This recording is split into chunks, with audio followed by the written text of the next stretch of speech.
Та хүүхдийн мөнгөө хэрхэн хүсэлт гаргаж авах вэ? Эргэн та халамж сегмент сайтыг дуудан халамжийн нэгдсэн системд бүртгэлтэй бол нэвтрэх товч дээр дарж нэвтрэнэ. Хэрэг бүртгэлгүй бол бүртгүүлэх товч дээр дарж гарч ирсэн цонхонд харгалзах мэдээллүүдийг оруулж бүртгүүлэх товч дээр дарж бүртгэл үүсгэж нэвтрэнэ. Хүсэлт гаргах цэс дээр дарж хүүхдийн мөнгөнд тэтгэмж дэд цэсээр орж хүсэлт гаргах товч дээр дарж баруун дээд болонд байрлах нөхцөл цонхноос хүүхдийн эцсийнхээ хүсэлт гаргах эсвэл тухайн хүүхэд 16-аас 18 настай бол хүүхэд өөрөө гэсэн сонголтоос сонгон хүсэлт гаргана.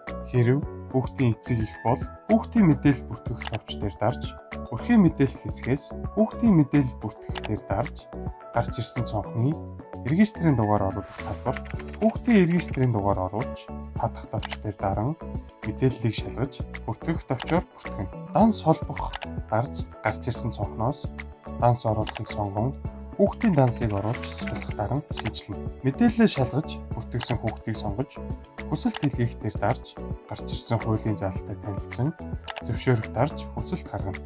Хэрэглэгч хяналтын самбар цэсний хүсэлтийн төлөв талбараас гаргасан хүсэлтийн шийдвэрлэлтийн явцыг хянах боломжтой.